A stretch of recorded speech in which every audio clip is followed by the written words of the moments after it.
Now, the impact and success of Operation Sindoor has come to light now via the high-resolution satellite images which show how Pakistan's Murid base was attacked by the Indian Air Force. On the broadcast, I'm joined by Vishnu Shom to get us more details.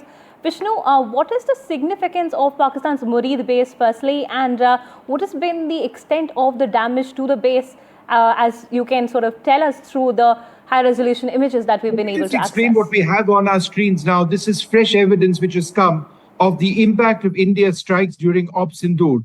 What you're now seeing is an image from the 10th of May, and we've just got it about 10 minutes back. So we are working on these images, but these are just preliminary images. We've got many more. This is a major building at the Murid Air Base. The Murid Air Base is one of the most important air bases of the Pakistan Air Force. There are multiple squadrons of fighter aircraft which are frequently deployed over there.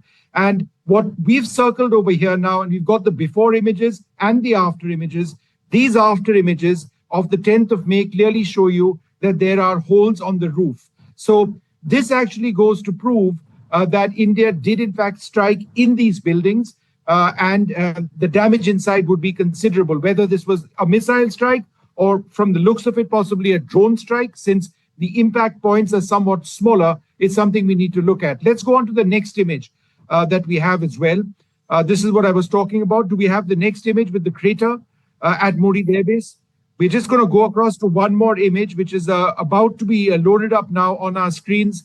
And that's going to show you an image of what I believe is a missile strike, a large explosion, and a crater which has been formed. So can we have that image up, please? Do we have the image? We're reflecting it, Vishnu. All right, we are yet to get that image, but we will have these all out on NDTV shortly. This is just the first image. We've got several before and after images of the strike. This is fresh, high-resolution satellite imagery, which goes to show the extent of India's strikes during Op Sindoor. Vishnu, does this also sort of help us understand by means of the operation as well? As you mentioned, was it like an intentional strike to the air bases, and was it Murid base just one of the many other air bases that was targeted by the Indian Air Force as well? The Air Force, as you are aware, did strike many Pakistani Air Force bases, whether it was Sargodha, it was Rahim Yar Khan, whether it was Sukkur, whether it was Murid over here, and the Noor Khan Air Base as well, Skardu also. So this is just one fresh new image, and and we will try and bring you the other images that we have, because they are quite telling. They do show explosions as well. But this is important because this is a key operational building of the Murid Air Base. It has been penetrated. The roof has been penetrated by drones or Indian weapons, and there would be considerable damage inside. The other pictures show a large explosion site near what appear to be hangars. If there were aircraft under those hangars, they would certainly have been damaged as well. Right, Vishnu. All right. So let's talk a little bit about this particular image that we have on the screen. You can see a large crater point, and these are images which come from Maxar. We should have that logo up as well, but you can see a large circle, right, which shows an explosion point, a crater towards the middle of the image, and that is an area which I believe was struck by a large Indian munition. We leave it at that. These are the only two images we've been able to process in the last 15 minutes, but NDTV.com will have a lot of this, and we'll come up with new reports on NDTV 24/7 as well. Right, Vishnu. Thank you so much. We'll keep coming to you for getting more insights as to what the high-resolution satellite images have revealed, more so about Operation Sindoor and the Indian Air Force's defense capabilities, as they struck very capable strikes at the airbase in Murid. Vishnu, can I just add to what I was trying to say? We've actually got that circle now finally, and you can see that particular area is a large crater, and that small structure, the rectangular structure, if it is a hangar or a shelter rather for aircraft or anything else, then anything inside that would likely have been damaged quite severely. This is just fresh evidence of the strikes which have taken place. Back to you. Thanks, Vishnu. Thank you so much for shedding light on what the satellite images have revealed more about Operation Sindoor and the way Indian Air Force very ably was able to sort of target the airbase in Pakistan. Now, shifting focus to the language issue, it seems to not end anytime soon. This time, actor Kamal Haasan has sparked a controversy. This after he said that Kannada was born out of Tamil. Now, following his comments, pro-Kannada groups have slammed the actor's statement and even threatened to boycott his films. Let's listen in to what the actor actually had to say. இது அந்த ஊரில் இருக்கும் என் குடும்பம். அதனால தான் அவர் இங்கே வந்திருக்காரு. அதனால தான் நான் பேச்சை ஆரம்பிக்கும் பொழுது நான் உயிரே உறவே தமிழே என்று ஆரம்பித்தேன். அதில் தமிழிலிருந்து பிறந்தது தான் உங்கள் பாஷையும். அதனால நீங்களும் அதில் உட்படுவீர்கள். ಇತ್ತೀಚೆಗೆ ಕನ್ನಡಿಗರ ಬಗ್ಗೆ, ಕರ್ನಾಟಕದ ಬಗ್ಗೆ, ಕನ್ನಡಕ್ಕಿಂತ ತಮಿಳೇ ಶ್ರೇಷ್ಠ, ತಮಿಳು ಹುಟ್ಟಿದ ಮೇಲೆ ಕನ್ನಡ ಬಂದಿರುವಂಥದ್ದು ಅನೇಕ ಹೇಳಿಕೆಗಳನ್ನು ಕನ್ನಡದ ವಿರುದ್ಧ ಕೊಟ್ಟಿದ್ದಾರೆ. ಅದರ ವಿರುದ್ಧ ಇವತ್ತು ಕರ್ನಾಟಕ ರಕ್ಷಣಾ ವೇದಿಕೆ ತೀವ್ರವಾಗಿ ಎಚ್ಚರಿಕೆಯನ್ನು ಕೊಡ್ತಾ ಇದ್ದೀವಿ. ಕರ್ನಾಟಕದಲ್ಲಿ ಸಂಪಾದನೆ ಬೇಕು, ನಿಮಗೆ ಸಿನಿಮಾ ಓಡಿಸ್ಬೇಕು. ಕರ್ನಾಟಕದಲ್ಲಿ ಕನ್ನಡಿಗರ ಬಗ್ಗೆ, ಕನ್ನಡದ ಬಗ್ಗೆ ಅವಹೇಳನೆಯನ್ನು ಮಾಡ್ತಾ ಇದ್ದೀರಾ. ಇವತ್ತು ಇಬ್ಬೂಸ್ ಕಲ್ಯಾಣ ಮಂಟಪದಲ್ಲಿ ತಗ್ಗು ಸಿನಿಮಾ ಪ್ರಚಾರಕ್ಕೆ ಬಂದಾವಾಗ ನಿಮಗೆ ಮಷಿಯನ್ನು ಬಡಲಿಕ್ಕೆ ಕರ್ನಾಟಕ ರಕ್ಷಣಾ ವೇದಿಕೆ ಸಿದ್ಧವಾಗಿ ಬರುವುದರ ಮುಂಚೆ ನೀವು ಇಲ್ಲಿಂದ ಕಾಲ್ಕಿದ್ದೀರಾ. ಎಚ್ಚರಿಕೆಯನ್ನು ಕೊಡ್ತಿದ್ದೀವಿ. ಕನ್ನಡಿಗರ ಬಗ್ಗೆ, ಕನ್ನಡದ ಬಗ್ಗೆ ಮಾತಾಡಿದರೆ ನಿಮ್ಮ ವಿರುದ್ಧ ತೀವ್ರವಾದ ಹೋರಾಟ ಮತ್ತು ನಿಮ್ಮ ಸಿನಿಮಾವನ್ನು ಕರ್ನಾಟಕದಿಂದ ಬ್ಯಾನ್ ಮಾಡಬೇಕಾಗತ್ತೆ ಅನ್ನೋ ಎಚ್ಚರಿಕೆಯನ್ನು ಕೊಡ್ತಾ ಇದ್ದೀವಿ. We witnessed a round of protests by pro-Kannada groups who tore the poster of his upcoming movie. They also, of course, threatened that they wanted to actually smear black ink on Kamal Haasan, but he didn't come at that event. They've now even said that if he continues to make any sort of statements where they feel that he's letting down or insulting the language of Kannada or Kannadigas in any manner, they will also ban his movies. What the message has come in from some of the pro-Kannada leaders like Praveen Shetty. Now, this, of course, is during the promotion of his recent movie where actor Shivraj Kumar was also there. He was speaking to him, and at that point in time, one particular statement that he's made where he tells Shivraj Kumar that your language was also born out of Tamil. Now, that is something that has not gone down too well with pro-Kannada activists who feel that here he has tried to put Tamil above Kannada. So it is, of course, another language issue that is really emanating from Karnataka. How things will pan out, whether Kamal Haasan will want to respond to this, whether this will spiral into another controversy.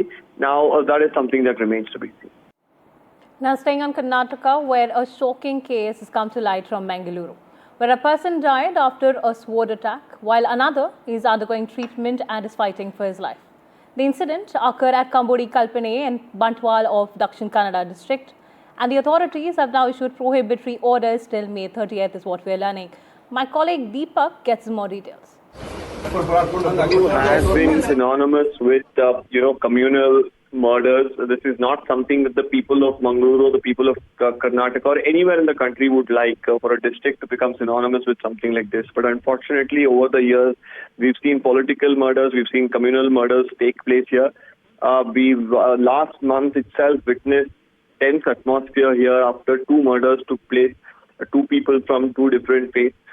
Now, while things seem to be pretty normal and everything was under control, this murder has once again, built a lot of tension in the area. The prohibitory orders, like you said, have been already put to the fore. At this point in time, the family members, the relatives are all furious at politicians, at the police. They say they should have done a better job. There is also a band call for tomorrow by some of the groups there. We really have to see whether that will take effect. Now, more importantly for the residents locally there, they will hope that peace is restored as soon as possible. Now, Karnataka BJP MLC Ravi Kumar's comment on an IAS officer has drawn sharp reactions. Now, this after the MLC at a rally in Kalaburgi questioned if Fauzia Taranum, the Deputy Commissioner of Kalaburgi, who is from Pakistan. He made these comments during a protest in front of our office. The MLC has since apologized for the comment, but an FIR nevertheless has been registered against him Meanwhile, the Karnataka government has assured action. Let's listen in to some of the reactions that have come on this. At a recent protest in Kalburgi, BJP MLC N. Ravi Kumar lashed out at the district administration, alleging bias against the opposition. But what drew outrage was his comment saying the deputy commissioner, a serving IAS officer, probably hails from Pakistan. ಟಿಸಿಯಾಗಿಯೂ ಕೂಡ madam ಅವರೇನು ಪಾಕಿಸ್ತಾನದಿಂದ ಬಂದಿದ್ದಾರೋ ಅಥವಾ ಇಲ್ಲಿ IAS officer ಆಗಿದ್ದಾರೋ ಗೊತ್ತಿಲ್ಲ ನನಗೆ. ಬಹುಶಃ ನಿಮ್ಮ ಚಪ್ಪಾಳೆಯನ್ನ ನೋಡಿದ್ರೆ ಬಹುಶಃ ಅವರು ಪಾಕಿಸ್ತಾನದಿಂದ ಬಂದಿದ್ದಾರೇನೋ ನಂಗೆ ಕಾಣುತ್ತೆ. An FIR has now been registered against Ravi for these comments. Coming under fire, the legislator has claimed it was an emotional outburst and has apologized. मैंने ऐसा बोल दिया, ऐसा नहीं बोलना था. भारतीय जनता पार्टी एक रेस्पॉन्सिबल सेंट्रल रूलिंग पार्टी होकर हमारे तरफ से ऐसा स्टेटमेंट आना ठीक नहीं है. मैं इसलिए मैं क्या इमोशनली बात किया हूँ उस पर मैं क्षमा मांगता हूँ. The BJP, however, is accusing the Congress government of vendetta politics. In a political speeches, many a times leaders speak so many things. When they speak, one or two words here and there also will go. Is sometimes a person who utters the word, immediately if you take an excuse, so you have to leave it up. He is not told anything about atrocity words. IAS officers association and lot of officers met me this morning. They were shocked. A very clean, integrity officer, a woman. This is the respect they are showing to a woman officers. The government will take action, and I seek an explanation from the BJP president and the central ministers on this. The Deputy Chief Minister has now asked the BJP to introspect on their statements. Despite an apology that came in from the BJP MLC, the politics over the matter continues. But the larger question here is, what is going to be done about the political decorum that needs to be maintained? And more importantly, is there going to be an end to the kind of ill treatment that's meted out to the bureaucrats by politicians? With me, the journalist Kumar, this is Deepak Bopana for NDTV. As a former police officer, more than just being part of the BJP, is it not high time, sir, that a message of zero tolerance to such comments is sent in both categorical words and actions? It's time, many would argue, to take serious disciplinary actions against those who make such comments. Thank you. These kind of sudden emotional outbursts are absolutely not in good taste. The party does not subscribe to such kind of language, especially against officers, and that too against a lady officer known for her integrity and devotion to duty. And we all know that Ms. Fauzia Taranum, the Deputy Commissioner of Kalburgi, she's an outstanding officer. We have all the respect for her, and these remarks have been made in personal capacity. But nevertheless, Mr. Ravi Kumar, after having made that statement, has realized what he has spoken, and he has unconditionally regretted and apologized to that. But what is unfortunate is that sometimes emotions take over, and one should be a little careful or more careful while speaking about persons. And moreover, what I want to say is that probably he has, in his vocal speech, instead of targeting political personalities, targeting an officer, that too who is not going to reply, is not correct. But he has now apologized, and I think the matter is stands closed. And Madam Taranum also has shown extreme dignity and said that my work alone says what kind of officer I am. Education Minister Dharmendra Pradhan, while speaking at the NDTV Education Conclave, spoke on the three-language policy as well as the NEP. Now, the minister said that the three states that are opposing it are doing so for political gains and depriving children of their rights. Mr. Pradhan emphasized that multilingualism only enhances employability and that there is no imposition of any language under the NEP. Let's listen in to what he said.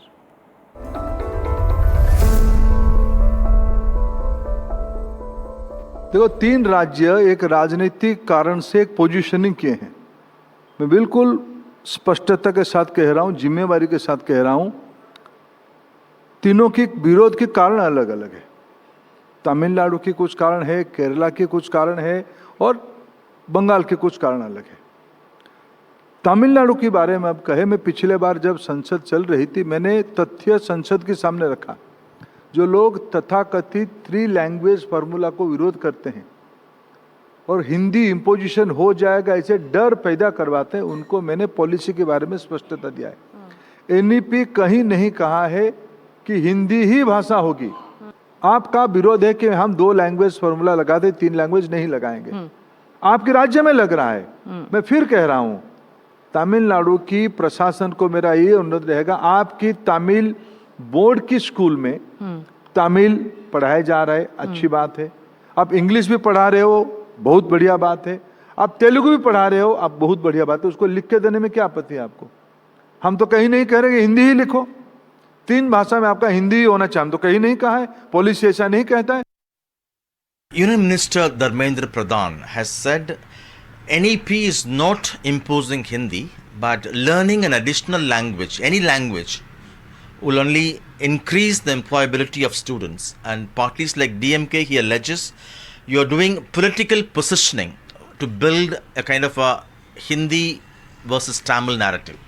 See, first thing he must understand is that our system of education, our syllabus, makes the Tamil Nadu state as the #1 state in terms of education. Why should we change is the one question. Where NEP is in force, what is the state of those states where and what is their position in the All India ranking? Learning an additional language? Not necessary. We have a 2-language formula as a bill passed in the state legislature way back in 1967, and there was no demand from the people of Tamil Nadu to change it so far. We give them noon meal scheme. We give them morning breakfast. Now we have started. So we are making children, even the poorest of poor children, to study. So that our system has been successful. We want our children to learn our language, that's all. Their argument is you are denying the poor children who study in government schools, to who you offer free education. You're denying them the opportunity to learn a new language, while affluent students who go to private schools, they are able to. Let them give free education in the CBSE schools. Who stopped them? It has been a month since the heinous Pahalgam attack, and Jammu and Kashmir Chief Minister Omar Abdullah is visiting the region to express solidarity with the residents of Pahalgam. In an exclusive conversation after the special cabinet meet, Chief Minister Omar spoke to NDTV as well as urged the people to return to the region for tourism in a bid to connect people with one another and counter terrorism. Listen in to an excerpt of the conversation.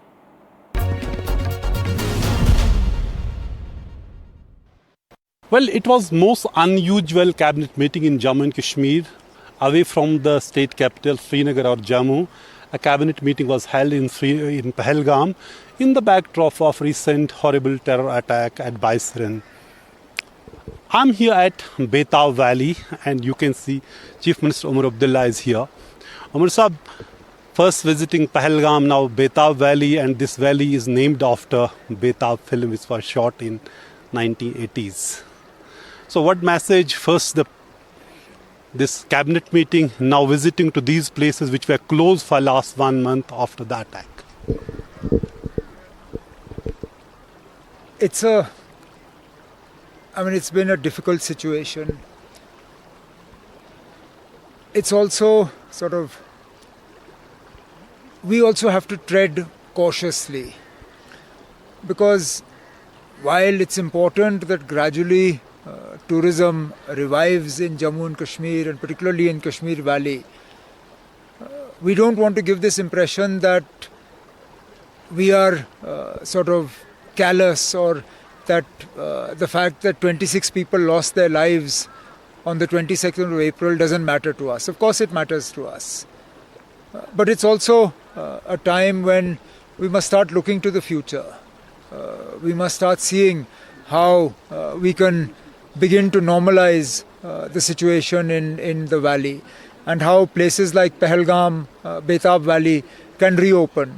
So the cabinet meeting was about a number of things, but primarily it was about expressing solidarity with the people of Pahalgam, with the people of Jammu and Kashmir, particularly with the people of Kashmir who sort of in one voice came out and condemned violence, condemned terror, condemned the killings of innocent people. And it's also about looking to the future, looking to restore and revive tourism. I mean, the valley, the place where we're sitting now, Betab Valley, normally they should have been full. Normally there shouldn't have been place for you and me to sit. Normally there you would have heard the sound of children running, playing in the stream, playing on the zip line at the back. Right now it's empty. But isn't this and wasn't this an effort actually to restore the confidence when you came here? Pahalgam held this meeting and you're also meeting the stakeholders. And I also saw some of the tourists visiting here, though some of them were disappointed that these parks are still closed. No, I can understand their disappointment, and that's actually why I'm here. We want that some of the destinations that were closed in the immediate aftermath of the attack in Baisaran, they should now start opening. And that's what we're working on. So yes, part of it is a sort of a confidence boosting measure. And part of it is designed to show that Kashmir is open again. And when we have a cabinet meeting of the elected government here in Pahalgam, clearly cabinet meeting in a normal state would be showing the hard power of the government. Look, we're here, we will crush you. But when this elected government doesn't have a control over the security or the law and order, so is this meeting actually show the resolve of the people, elected representatives, that we are here, it is the people's message, not the message of the state or the hard power? Well, it's actually to reinforce the message of the people. And the people's message was soft power. The way in which the people came out and condemned violence, the way in which the people of Kashmir showed solidarity with those who lost their lives in the attack here. That was part of that. I mean, that was soft power. So yes, I mean, what we're doing here is not we're not muscle flexing. We're not trying to convey a hard image. We're trying to show that this is a government of the people. It's a government that's concerned with the welfare of the people. It's a government that wants Jammu and Kashmir, and particularly Kashmir, to normalize now. And we want to begin to sort of welcome guests back to the valley. Time for a short commercial break. Lots more news and updates coming up on the other side. Stay tuned.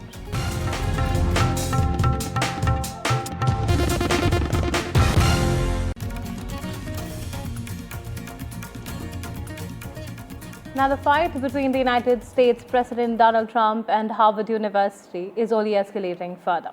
This after the US government sent a letter to the federal agencies asking them to cancel $100 million worth of federal government contract with the university.